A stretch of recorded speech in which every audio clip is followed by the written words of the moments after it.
Saudações a todos.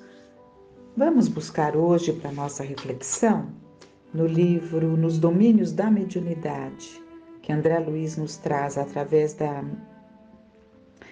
mediunidade do Chico, pela psicografia.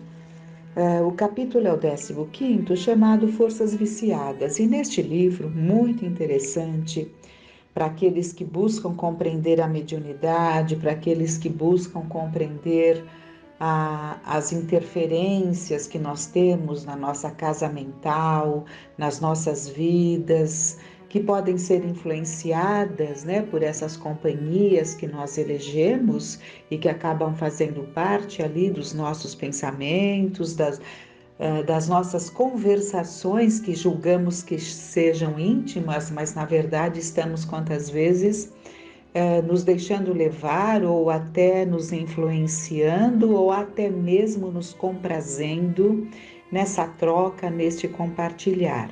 Allan Kardec deixa muito claro, numa das questões que ele faz aos espíritos sobre a influência dos espíritos nos nossos pensamentos, nas nossas vidas, e a resposta é muito clara, dizendo que é uma influência muito maior do que supomos, Daí a necessidade de estarmos atentos, estudarmos com interesse, buscando uma compreensão mais profunda, para que consigamos realmente termos mais cuidados, praticarmos o ensinamento tão claro e repetido por Jesus, orai e vigiai, não é? Que tanto nos descuidamos, porque é como se essas vozes dos céus nos trouxessem essas notícias, como vimos aí a lenda, do peixinho vermelho. É como se essas vozes nos trouxessem essa verdade, nos revelasse aí tudo o que acontece dentro do campo do pensamento. E, na verdade, não damos o valor que deveríamos. Então, o capítulo chama-se Forças Viciadas. Então, nós vamos ler para buscarmos o entendimento. Caía a noite. Após o dia quente, a multidão desfilava na via pública, evidentemente buscando ar fresco. Dirigíamo-nos a outro templo espírita em companhia de Aulus, segundo o nosso plano de trabalho, quando tivemos nossa atenção voltada para enorme gritaria. Então, André Luiz estava junto de uma equipe, junto do orientador Aulus, grupo que estava em aprendizado, André Luiz em aprendizado, indo a pontos de trabalhos espirituais para buscar ali toda essas orientações, e essas observações. Então, estavam se dirigindo para um desses pontos quando um barulho ali, uma enorme gritaria chamou a atenção. 2 guardas arrastavam de restaurante barato um homem maduro em deploráveis condições de embriaguez. O mísero esperneava e proferia palavras rudes, protestando. Observem o nosso infeliz irmão, determinou o orientador. E porque não havia muito tempo entre a porta ruidosa e o carro policial, pusemo-nos em observação. Achava-se o pobre amigo abraçado por uma entidade da sombra, qual se um polvo estranho o absorvesse. Então, aquele que foi expulso daquele ambiente, desse bar, achava-se envolvido por um espírito qual se fosse um polvo, O polvo tem os tentáculos, então o espírito envolvia.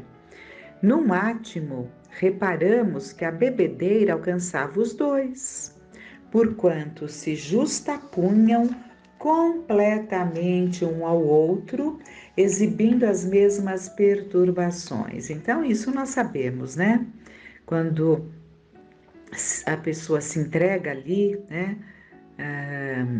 a essas bebidas todas, ela acaba tendo junto dela determinadas companhias E o que é descrito aqui é que a bebedeira alcançava os dois e eles se justapunham completamente. Por que se justapunham? O espírito se acopla ao encarnado para conseguir, junto do encarnado, sentir as sensações.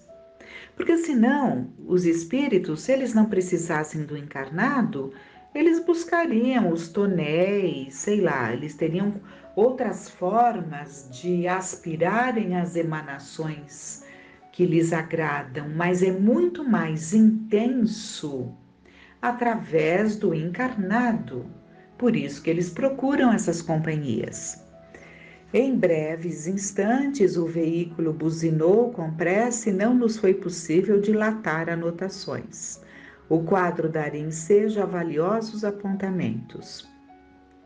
Ante a alegação de Hilário, o assistente considerou que dispunhamos de tempo bastante para a colheita de alguns registros interessantes e convidou-nos a entrar. Então, eles vão entrar nesse ambiente. A casa de pasto regurgitava. Muita alegria, muita gente. Lá dentro, certo, recolheríamos material adequado a expressivas lições. Transpusemos a entrada. As emanações do ambiente produziam em nós indefinível mal-estar. Junto de fumantes e bebedores inveterados, criaturas desencarnadas de triste feição se demoravam expectantes.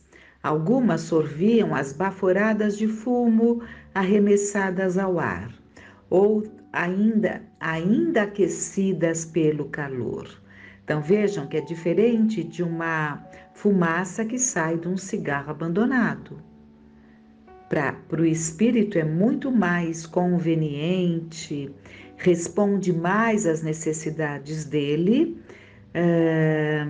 ali partindo, né, do próprio encarnado. Então, lendo novamente, alguns sorviam as baforadas de fumo arremessadas ao ar, ainda aquecidas pelo calor dos pulmões que as expulsavam, nisso encontrando alegria e alimento. Outras aspiravam o hálito de alcoólatras impenitentes. Impenitentes quer dizer contumaz, né?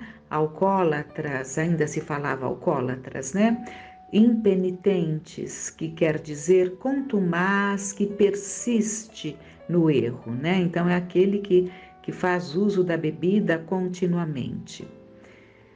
Indicando-as, informou o orientador.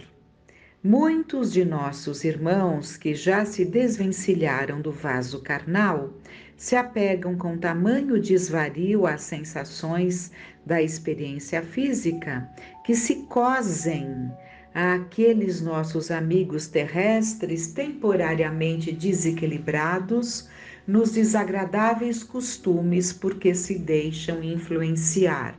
Se cosem, todo mundo sabe o que é coser, não se fala mais muito nisso, porque atualmente, quando uma roupa rasga, né, se desfaz, de modo geral, se desfaz daquela roupa, né, mas antigamente as coisas eram diferentes e havia ali aquelas que coziam com S, né, o cozer é aquele pontinho tão juntinho do outro que quase não se percebe aquele conserto naquela roupa. É feito ali com muito cuidado, pontinhos muito junto uns aos outros para que aquele buraco que ficou fique ali de forma que a roupa continue podendo ser aproveitada. Isso é coser, né? Então, o que significa aqui? Que o espírito, ele se acopla de tal forma, ele se cose ao outro, né? De tal forma para sentir essas sensações que ele busca. Mas por que mergulhar desta forma em prazeres dessa espécie? O Hilário pergunta, né? O amigo de André Luiz, que está ali na equipe. Hilário, disse o assistente bondoso, O que a vida começou, a morte continua. Olha, só que esse inicinho de resposta, porque ela continua, né? Mas só esse inicinho de resposta já nos leva a muitos pensamentos, a muito aprendizado. O que a vida começou, a morte continua. Então, temos tantos receios, né? Da experiência que aguarda a todos nós, e conforme vamos envelhecendo, ou se estamos com alguma doença, quantas vezes se tem receios, né? Desse novo caminho, desse novo local para o qual com certeza um dia nos dirigiremos. Mas na verdade não tem sentido essa insegurança toda, porque o que a vida começou, a morte continua. É isso, né? Esses espíritos com vícios, né? Que se tornam vampirizadores, porque é um processo simbiótico de vampirização, eles continuam do lado de lá. O que eles faziam aqui? Então, o que a vida começou, a morte continua. Então, aqueles prazeres que eles buscavam aqui, sentindo vontade do lado de lá, vão buscar os recursos para satisfazer. É isso, para se satisfazerem. Mas continuando a resposta que foi dada a Hilário, esses nossos companheiros situaram a mente nos apetites mais baixos do mundo, alimentando-se com um tipo de emoções que os localiza na vizinhança da animalidade.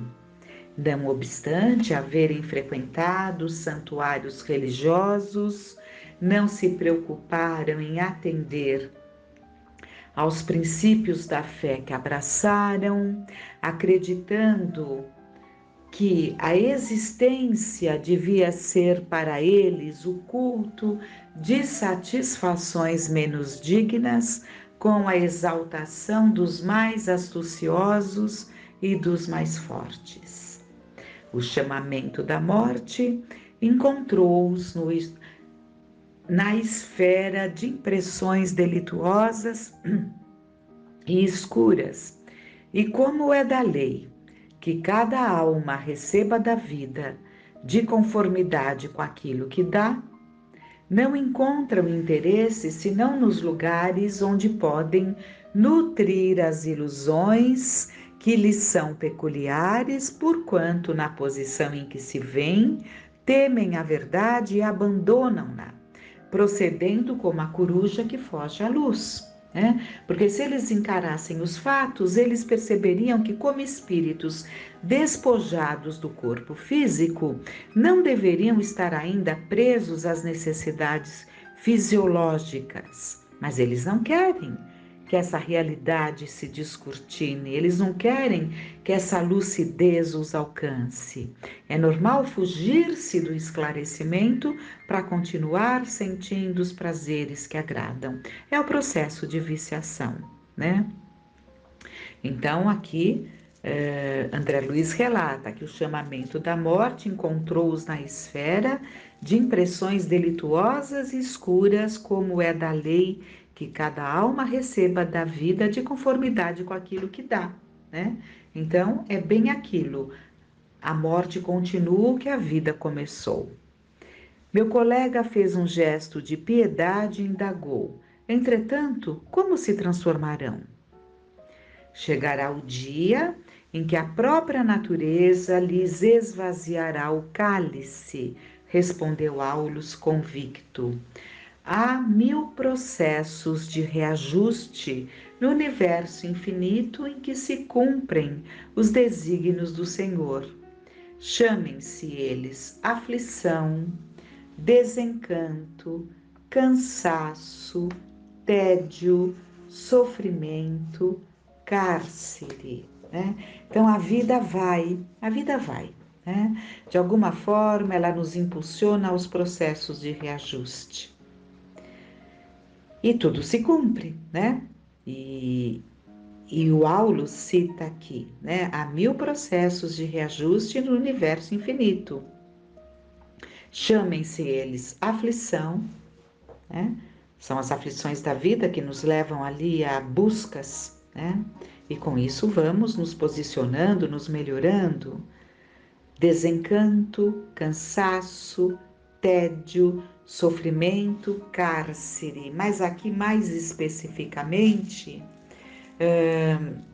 o Aulus está explicando que esses espíritos, aqui ele não está falando tanto do encarnado, é mais do desencarnado, do processo de vampirização, que como desencarnados continuam sentindo essas necessidades fisiológicas. O que vai acontecer? A vida vai reajustá-los, né? Aflições pelas quais eles passam, desencanto, cansaço, tédio, o espírito se cansa, a viciação ela cansa, porque ela não satisfaz. Então não há momento de prazer, embora se diga que há prazer, né, na viciação, mas ele é tão fugidio e ele traz tantas consequências, tantos transtornos, que acaba por desencantar, acaba por cansar, acaba por afligir, né?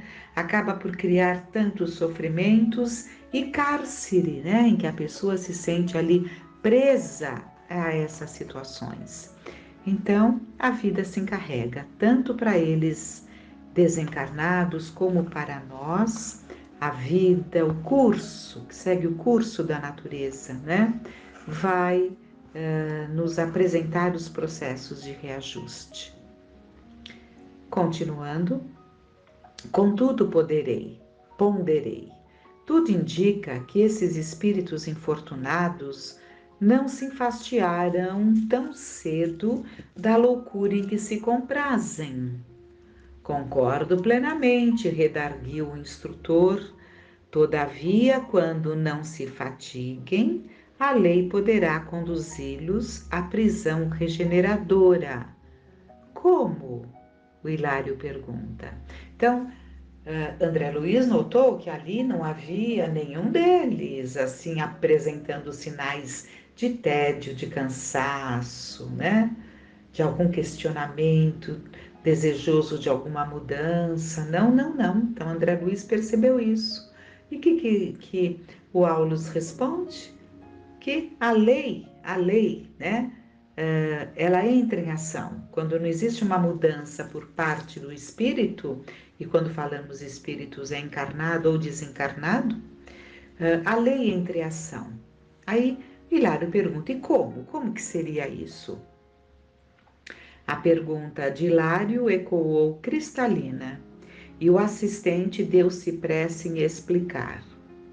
Há dolorosas reencarnações que significam tremenda luta expiatória para as almas necrosadas no vício.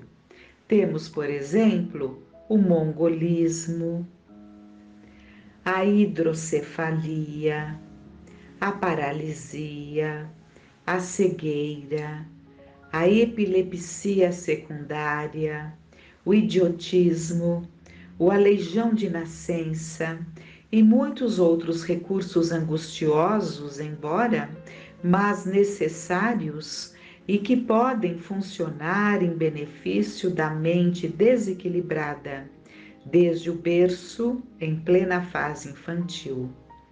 Na maioria das vezes, semelhantes processos de cura prodigalizam bons resultados pelas provações obrigatórias que oferecem. No entanto, comentei, e se os nossos irmãos encarnados, visivelmente confiados à devassidão, resolvessem reconsiderar o próprio caminho, se voltassem à regularidade através da renovação mental, com alicerces no bem? Isso seria ganhar tempo, recuperando a si mesmos e amparando com segurança os amigos desencarnados.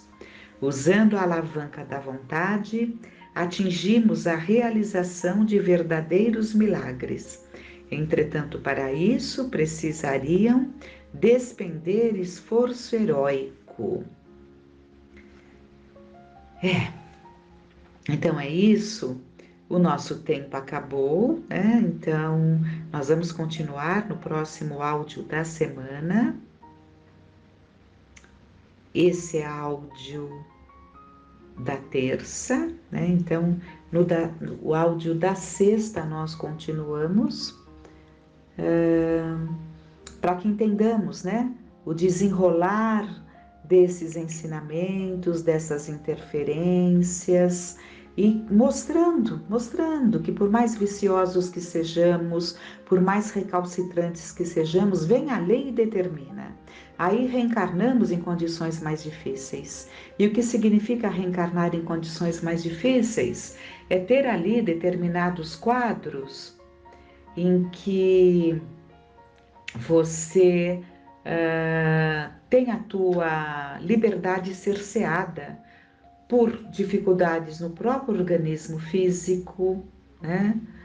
Por dificuldades muitas vezes até no campo ali mental, mas são formas de cercear para que consiga se aprender e se abster, né? Porque a vida restringe determinadas situações ali, restringem, e restringindo, o espírito tem a oportunidade do aprendizado e não se entregar mais de boa mente às viciações que tanto alimentou, e não desejoso de mudança, depois de muitas oportunidades oferecidas, vem a lei e determina uma situação mais drástica para que haja ali o aprendizado.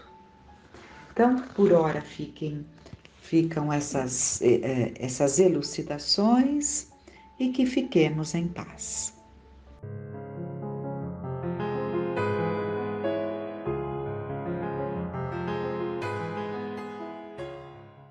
Olá pessoal, tudo bem? Vamos dar sequência ao nosso estudo do livro Os Prazeres da Alma. O tema dessa semana é humildade, será em 2 partes. Antes eu gostaria de finalizar a questão 789 do Livro dos Espíritos, que comecei a ler para fazer um fechamento do nosso tema anterior, e era do livro 3º, capítulo 8, Lei do Progresso. O progresso reunirá um dia todos os povos da terra numa só nação. Já tinha lido praticamente toda, ainda falta um parágrafo e eu vou terminar. Essa questão é do item 3, povos degenerados. Comparemos essa teoria do progresso com a que nos foi dada pelos espíritos. As almas, vindas no tempo da civilização, tiveram sua infância como todas as outras, mas já viveram e chegam adiantadas em consequência de um progresso anterior. Elas vêm atraídas por um meio que lhes é simpático e que está em relação com seu estado atual. Dessa maneira, os cuidados dispensados à civilização de um povo não têm por efeito determinar a criação futura de almas mais perfeitas, mas atrair aquelas que já progrediram, seja as que já viveram nesse mesmo povo em tempos de barbárie, seja as que procedem de outra parte. Aí temos ainda a chave do progresso de toda a humanidade. Quando todos os povos estiverem no mesmo nível quanto ao sentimento do bem, a terra só abrigará bons espíritos que viverão em união fraterna. Os maus, tendo sido repelidos e deslocados, irão procurar nos mundos inferiores o meio que lhes convém, até que se tornem dignos de voltar ao nosso meio transformado. A teoria vulgar tem ainda esta consequência: os trabalhos de melhoramento social só aproveitam as gerações presentes e futuras. Seu resultado é nulo para as gerações passadas, que cometeram o erro de chegar muito cedo e só avançaram na medida de suas forças, sob a carga de seus atos de barbárie. Segundo a doutrina dos espíritos, os progressos ulteriores aproveitam igualmente a essas gerações, que revivem nas condições melhores e podem aperfeiçoar-se no meio da civilização. E para complementar, eles orientam que vá ao item 222. Para quem interessar, é no capítulo 5 do Livro dos Espíritos, considerações sobre a pluralidade das existências. Agora nós vamos entrar no tema dessa semana, humildade. Os humildes aprenderam com a introspecção a fazer de si mesmos um canal ou espaço transcendente por onde flui silenciosamente a inteligência universal. Buda não foi apenas uma figura histórica que viveu há 2500 anos, mas uma criatura extraordinária que, a partir das próprias experiências, encontrou a iluminação e o despertar dos potenciais internos. Ele criou uma forma de pensar que oferece respostas práticas para diversas situações vivenciais e, ao mesmo tempo, uma maneira de transcendê-las. Buda foi um psicólogo nato, um instrutor singular para a solução dos problemas humanos, tanto pessoais como coletivos. Ele se considerava um curador de almas, cujo remédio era a clareza súbita na mente para avaliar ou solucionar com objetividade certos fatos ou acontecimentos existenciais, o insight, na linguagem atual. Siddhartha Gautama ensinava: de que servem cabelo e manto impecáveis, ó tolo? Tudo dentro de ti está confuso e, no entanto, penteias a superfície. Na época de Jesus Cristo, os fariseus, elite religiosa judaica que vivia na estrita observância das escrituras mosaicas e da tradição oral, e da mesma forma, no templo de Buda, os brahmanes, sacerdotes que consolidaram sua hegemonia social juntamente com o sistema de castas, tanto uns como outros, foram acusados de formalistas e hipócritas.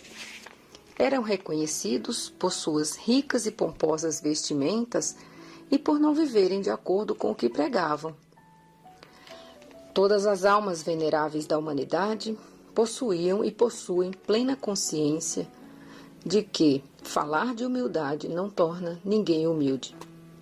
Realmente, a humildade nada tem a ver com a presença ou ausência de bens materiais, mas com a forma de comportamento íntimo. Na atualidade, ainda se associa a humildade com inferioridade, submissão e pobreza.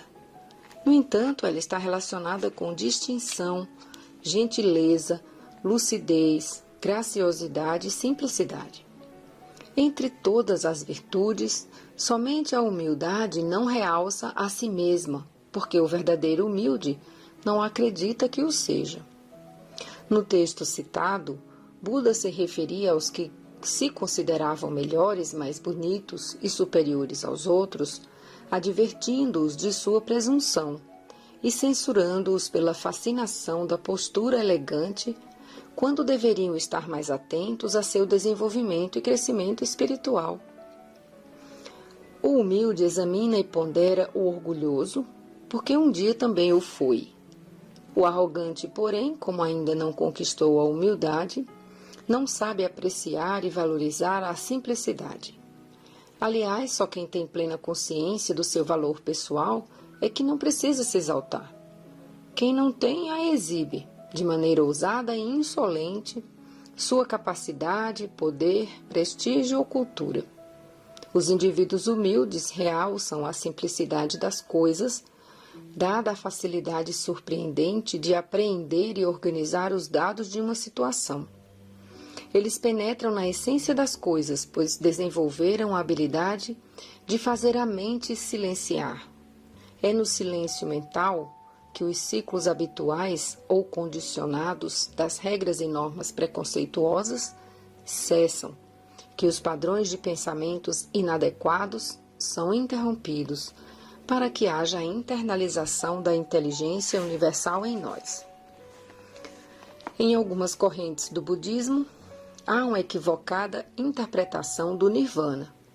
Elas tomam como verdade a crença de que a meta espiritual do homem é alcançar um estado de completa quietude, que o levará à supressão do desejo e da consciência individual. Na realidade, o termo nirvana, quando entendido em sua significação mais profunda, deve ser traduzido como a união definitiva da criatura com o Criador, nunca como sinônimo de estático silêncio interior onde impera o não ser. Os humildes aprenderam com a introspecção a fazer de si mesmos um canal ou espaço transcendente por onde flui silenciosamente a inteligência universal. Quando o eminente educador Hippolyte Léon Denisard Rivail questiona os espíritos superiores qual é a fonte da inteligência, eles respondem: já o dissemos, a inteligência universal. Essa é a questão 72 do Livro dos Espíritos, no capítulo 4, livro 1, Princípio Vital, item 3, Inteligência e Instinto. Na 72A, complementando, poderíamos dizer que cada ser tira uma porção de inteligência da fonte universal e a assimila como tira e assimila o princípio da vida material? Isso não é mais do que uma comparação, mas não exata, porque a inteligência é uma faculdade própria de cada ser e constitui a sua individualidade moral. De resto, bem o sabeis, há coisas que não é dado ao homem penetrar, e esta, por enquanto, é uma delas. A inteligência universal é um instrumento pelo qual retomamos a conexão com a causa primeira. Ela não está confinada a nenhuma religião. Ao contrário, é acessível a todos os seres, contudo só se deixa penetrar por aqueles que têm simplicidade de coração e humildade de espírito. E aqui é uma questão do Evangelho segundo o Espiritismo, capítulo 7. Bem-aventurados os pobres de espírito, do item 2. A incredulidade zomba deste ensinamento moral. Bem-aventurados os pobres de espírito, como tem zombado de outras afirmativas de Jesus, por não as entender.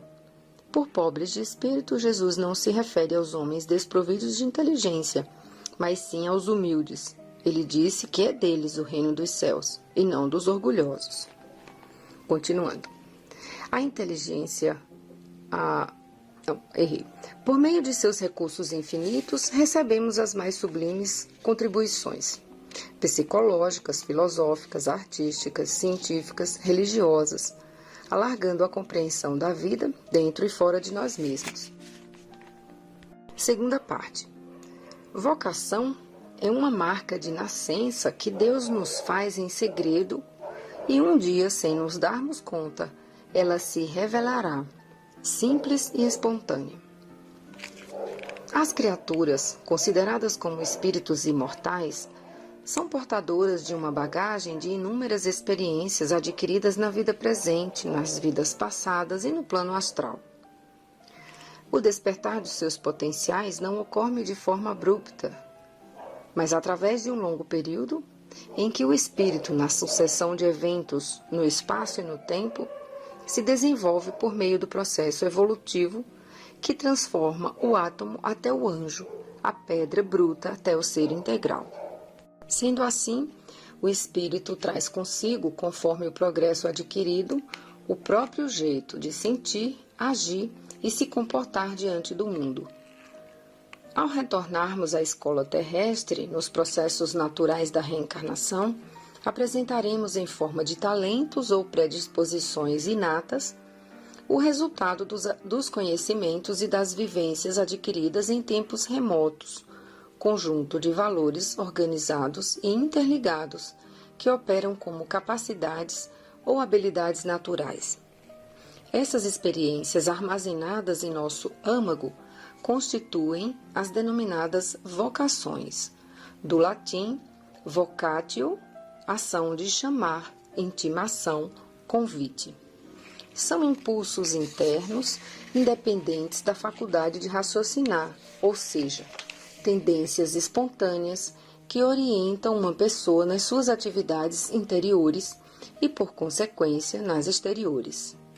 Vocação é uma marca de nascença que Deus nos faz em segredo, e um dia, sem nos darmos conta, ela se revelará simples e espontânea. Pela especialidade das aptidões naturais, Deus indica, evidentemente, nossa vocação neste mundo.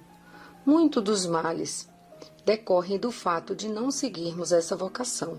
Frequentemente são os pais que, por orgulho ou avareza, fazem seus filhos saírem do caminho traçado pela natureza e por esse deslocamento comprometem sua felicidade. Essa é uma questão também do Livro dos Espíritos, a 928, do livro 4º, capítulo 1, Penas e Gozos Terrenos, no item 1, Felicidade e Infelicidade Relativas. Pela especialidade das aptidões naturais, Deus indica evidentemente nossa vocação neste mundo. Muito dos males não decorrem do fato de não seguirmos essa vocação?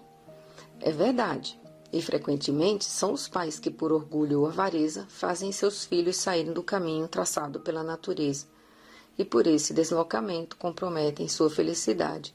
Eles disso serão responsáveis. A 928A. Então, considerais justo que o filho de um homem de alta sociedade fabricasse tamancos, por exemplo, se fosse essa a sua aptidão? Não se precisa cair no absurdo nem no exagero. A civilização tem as suas necessidades. Por que o filho de um homem da alta sociedade, como dizes, teria de fazer tamancos, se pode fazer outras coisas? Ele poderá sempre se tornar útil na medida de suas faculdades, se não as aplicar em sentido contrário. Assim, por exemplo, em vez de um mau advogado, poderia ser talvez um bom mecânico, etc. E ainda tem aqui um comentário de Kardec. O deslocamento de sua esfera intelectual própria é seguramente uma das causas mais frequentes de decepção.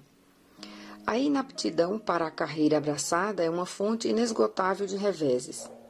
Depois, o amor próprio vem juntar-se a isso, impedindo o homem de recorrer a uma profissão mais humilde e lhe mostra o suicídio como o supremo remédio para escapar ao que ele julga uma humilhação. Se uma educação moral o tivesse preparado acima de todos os preconceitos do orgulho, jamais ele seria apanhado desprevenido. Continuando. Desde o instante do seu nascimento, a criança traz dentro de si uma determinação superior que alimenta seu desenvolvimento físico, psíquico e espiritual, independentemente dos obstáculos que se apresentarem em sua caminhada. Com a colaboração, a aceitação e os estímulos dos pais no ambiente doméstico, ou com a ignorância, a opressão e a prepotência deles, a criança, mesmo assim, se desenvolverá gradativamente, ampliando e aperfeiçoando suas habilidades inatas e progredirá de forma inexorável e contínua em direção ao objetivo certo. É a força do progresso que existe na intimidade de cada um de nós.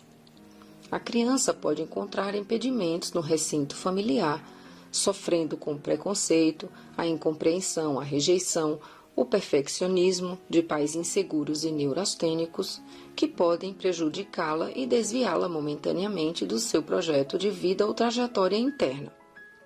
Com certeza são as bagagens espirituais do passado, somadas ao ambiente da vida atual, que modelarão no presente a personalidade infantil. Dessa maneira, podemos afirmar que, em muitas ocasiões, as atitudes dos pais e de outros membros do grupo familiar ou social, ao agirem sobre a criança, acabarão por confundi-la e induzi-la a aceitar diferentes objetivos, a tomar atitudes contrárias a seu modo de sentir e pensar e a adotar ideias de ética, moral, religião e filosofia em desacordo com seu senso interior. É justamente no ambiente familiar que têm origem os chamados problemas infantis, que gerarão no futuro adultos vaidosos, desajustados ou neuróticos.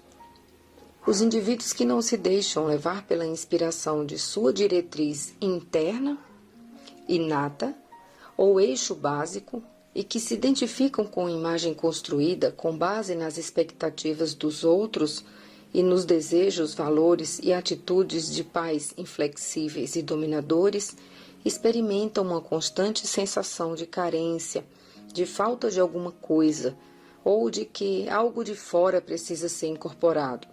Sentimentos crônicos de escassez e frustração os acompanham pela vida fora. Uma criança insatisfeita busca sempre o inatingível e tenta compensar com uma postura de ser sempre vista ou admirada. O grande problema da vaidade humana não é apenas a preocupação com a aparência ou a paixão por aplauso. Acima de tudo, é a substituição da orientação interna, oriunda da própria alma, pela orientação externa, a preocupação egóica da busca de status, que leva a pessoa a tentar passar a imagem, por ela idealizada, de ser extremamente importante. A humildade é o contraposto da vaidade. O humilde demonstra sociabilidade amistosa, jovialidade espontânea e vivacidade singular, por possuir a habilidade de estar mais conectado com seu reino interior, ao passo que o vaidoso troca seu eu verdadeiro por uma identidade simbiótica com o mundo exterior. Clubes, associações recreativas, culturais, religiosas, artísticas, políticas e assim por diante. Ser humilde é perceber que existe para cada um de nós um plano vocacional, cuidadosamente traçado pela vida maior. A maior dádiva do humilde é sua confiança na organização divina. Ele se norteia pelo seu guia interior. Sabe que tudo está sob o controle harmonioso do universo e por isso não teme entregar as rédeas de sua existência para a soberania das mãos celestes. De modo adverso, o vaidoso é impositivo, impetuoso e intransigente, não respeitando a determinação superior que há nas criaturas e nas criações. Ele se nutre de uma aura de infalibilidade e de uma tendência obstinada em fazer as coisas com perfeição. A humildade não é tão somente uma entre outras qualidades ou potencialidades humanas. É também aquela que salvaguarda todas as demais. Vamos ficar por aqui. Uma boa semana a todos.